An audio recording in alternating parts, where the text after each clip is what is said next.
G.D. Vance, Vice President of the United States, walked onto the stage with the calm, steady confidence of a man who had nothing to hide.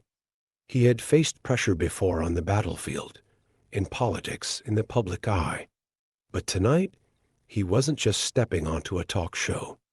He was stepping into an ambush. Across from him sat Martin Kessler, one of the most aggressive political interviewers in the country. Kessler wasn't known for fair discussions.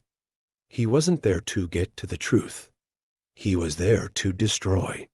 He had spent years crafting a reputation for tearing apart conservative figures on live television, setting traps, twisting words, making his guests look like fools in front of millions of viewers.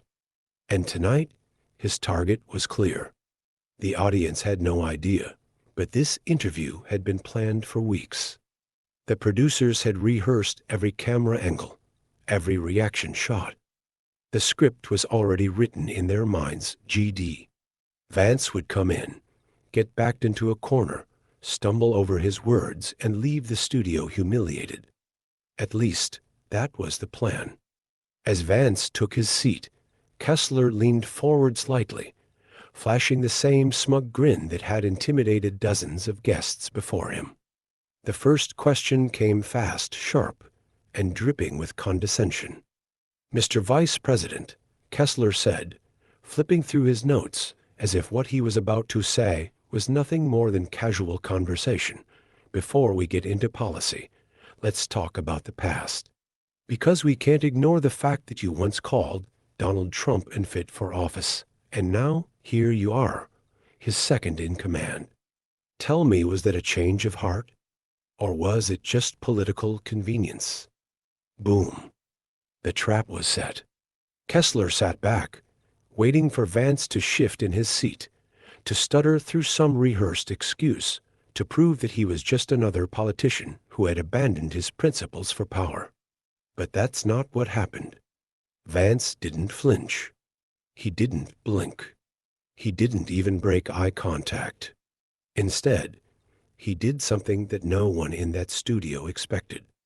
He smiled. A slow, measured smile that made Kessler's own smirk flicker just for a second.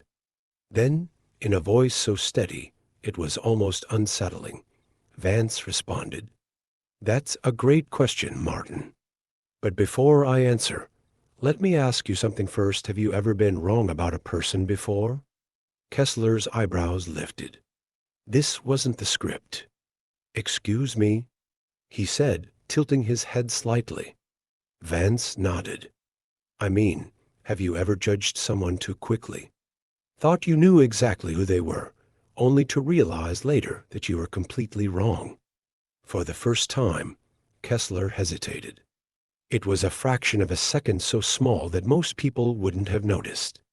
But Vance noticed. And that was all he needed. "Because I'll be honest with you, Martin," Vance continued, leaning forward slightly. "I did. I thought I had Donald Trump figured out. I thought I knew what kind of leader he was. But then something happened. I actually paid attention. I saw what was happening in America. I saw the jobs coming back. I saw working class families getting a real shot at something better. And I realized something." He paused, letting the weight of his words settle. "I had been wrong." The audience was dead silent. Kessler opened his mouth to respond, but Vance wasn't finished. "And you know what, Martin? That wasn't an easy thing to admit. But real leadership isn't about clinging to old opinions just to avoid looking weak. Real leadership is about recognizing when you've made a mistake and having the courage to change your mind. Can you say the same?" The question hung in the air. For the first time in the interview, Martin Kessler was on the defensive. This was supposed to be an attack on G.D. Vance. A public humiliation. But in the span of a single response, the roles had flipped completely. The audience wasn't just watching an interview anymore. They were witnessing a battle. Kessler sat up straighter, adjusting his tie. He needed to regain control. Fast. He quickly flipped to his next question, his tone sharpening. Well, Mr. Vice President, if you're done justifying your past contradictions, let's move on. You recently spoke at the National Prayer Breakfast and made some strong statements about faith and government. Many Americans believe that religion should be kept out of politics. Are you trying to turn the White House into a church? There it was. The next attack. Kessler thought he had finally regained his footing. But he had just made his biggest mistake of the night. And G.D. Vance was about to make him realize it. G.D. Vance had just flipped the conversation on its head. Martin Kessler, the seasoned political journalist, was suddenly on the defensive. His opening attack had failed. The audience could feel it. The tension in the studio had changed. And for the first time, Kessler was rattled. But he wasn't about to give up. He adjusted his tie, leaned forward, and fired his next shot. Well, Mr. Vice President, if you're done justifying your past contradictions, let's move on. You recently spoke at the National Prayer Breakfast and made some strong statements about faith and government. Many Americans believe that religion should be kept out of politics. Are you trying to turn the White House into a church? Boom. There it was. A loaded question, designed to make Vance look extreme, to paint him as a religious zealot forcing his beliefs onto the country. Kessler sat back, arms crossed, waiting for Vance to stammer, to backpedal, to panic. But G.D. Vance didn't panic. He took a slow breath, glanced toward the audience, then turned back to Kessler with a calm that made the entire studio uneasy. Martin, let me ask you something. Kessler's eyebrow twitched slightly. He was getting tired of being the one answering questions. When I took my oath of office, Vance continued, what did I place my hand on? Kessler scoffed, already annoyed. The Bible, exactly, Vance nodded. Just like every president and vice president before me.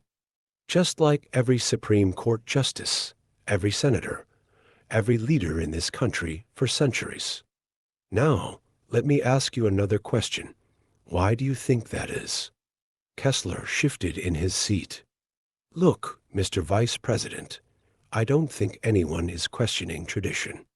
Oh, I think they are, Vance interrupted, his voice still calm, but firm. Because every time someone like me talks about faith, people like you act like it's some dangerous thing.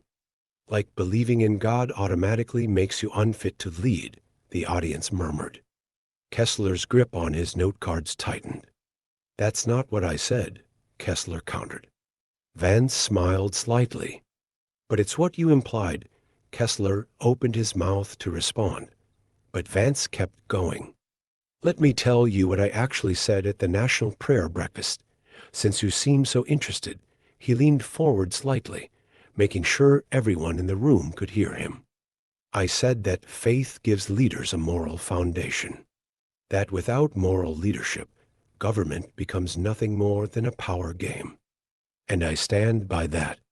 Because history proves it, the studio was silent now. Vance continued, his voice never rising, but carrying the weight of undeniable truth. Our founding fathers weren't afraid of faith. They were afraid of tyranny. That's why they built this country on principles, not just policies. That's why they wrote that our rights come from God, not from politicians, not from bureaucrats, not from the media. And yet, every time someone in government acknowledges that, we get accused of trying to turn the country into a theocracy. Kessler's jaw tightened.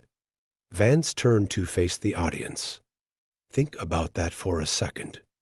If believing in God disqualifies someone from leadership, then what does that say about every great leader we've ever had?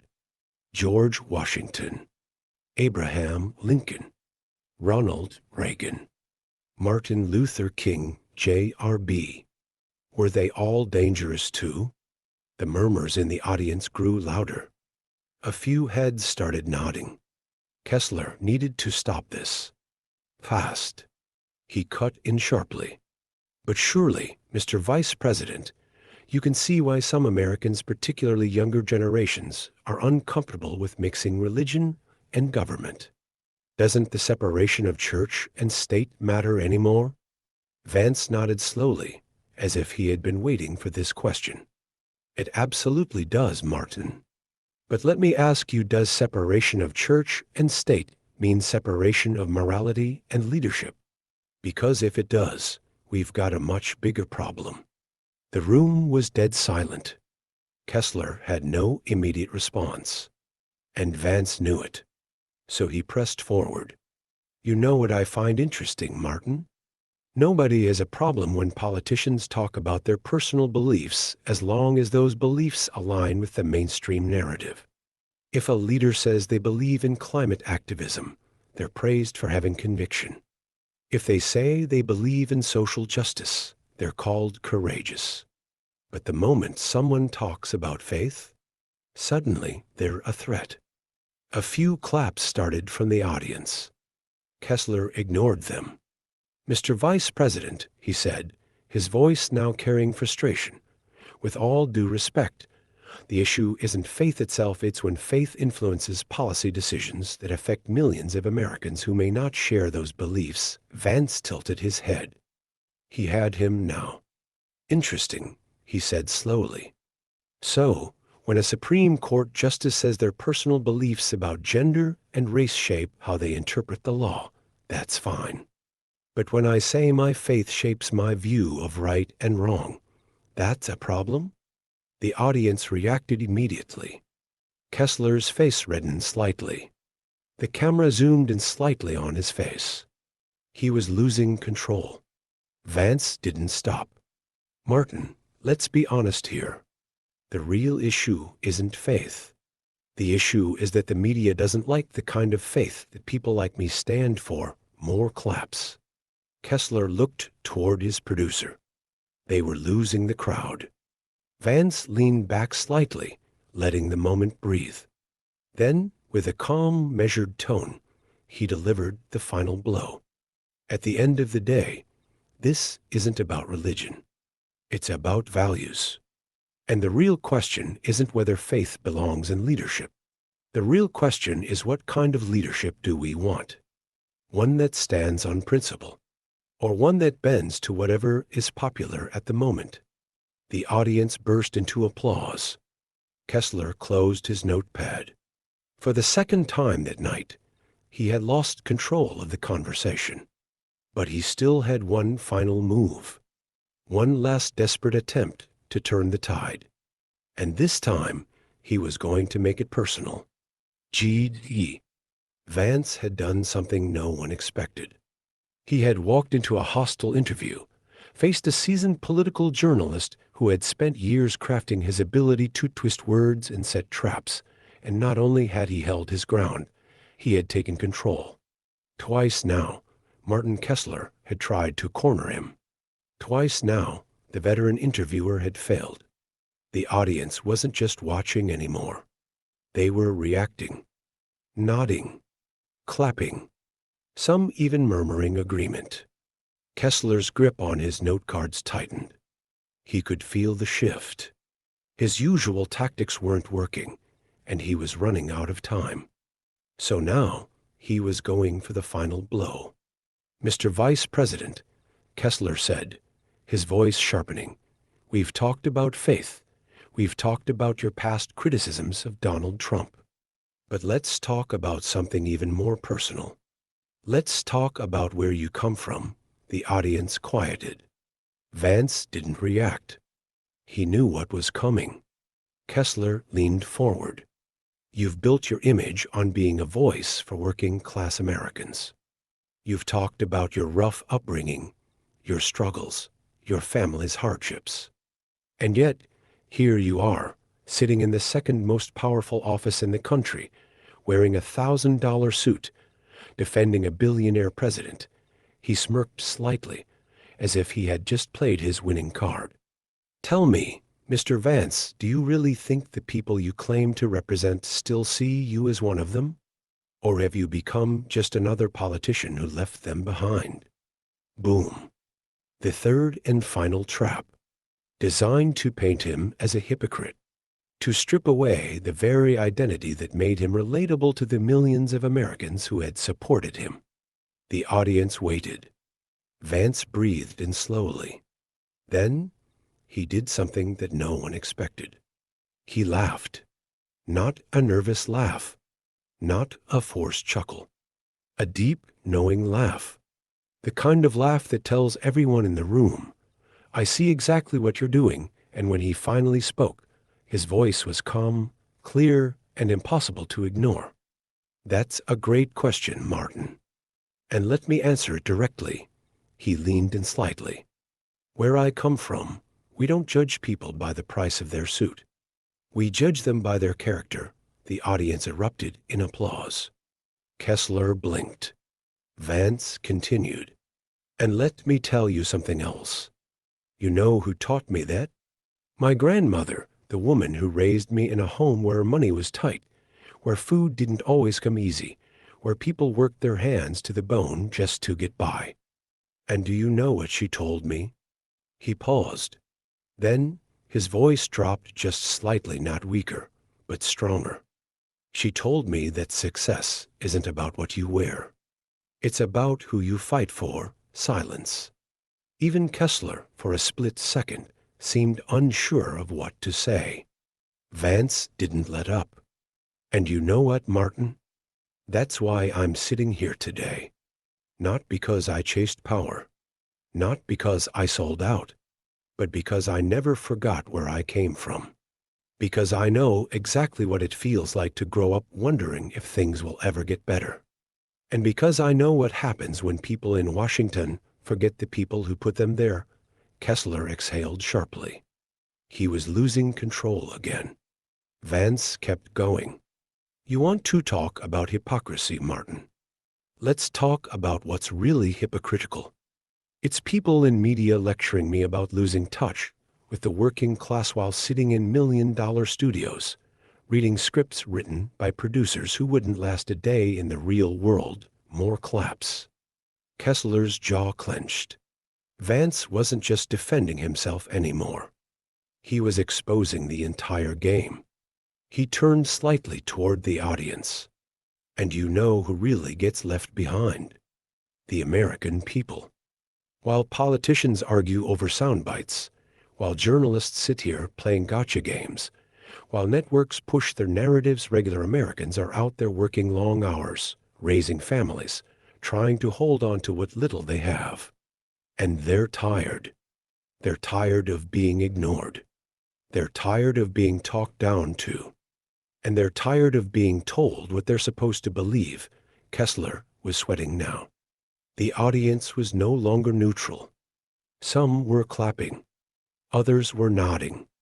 Many were just sitting there staring at the man they had expected to see crumble, but who had instead completely taken over the conversation. Vance turned back to Kessler. So let's answer your question once and for all. Do I still represent the people I came from? Yes. And do you know why? Because I don't measure success by the size of my bank account. I measure it by the people I fight for. The studio exploded in applause. Kessler opened his mouth, but no words came out. He looked to his producer, who was already making the hand signal to wrap it up. The segment was supposed to last 5 more minutes. But it was over, because there was nothing left to say. Vance hadn't just survived the interview. He had dominated it. And as he calmly adjusted his tie and prepared to leave the stage, he looked at Kessler one last time and delivered his final words. Martin, I appreciate the conversation. But next time, instead of trying to corner me, why don't you try something different? Why don't you actually listen? And with that, he stood up, shook hands with the host, and walked off the stage. The audience roared in approval. Martin Kessler sat there, staring blankly at his notes, knowing full well that the interview he had planned had just backfired completely. This wasn't just a win for GD Vance. It was a message. And the media, they had just been put on notice. Now, let's talk about this. Did GD Vance just expose how the media manipulates narratives? Was this interview a battle for truth, or just another example of the media playing politics? Let us know your thoughts in the comments below. And if you believe in leaders who stand their ground, make sure to like, subscribe, and turn on notifications. Because this conversation, it's far from over.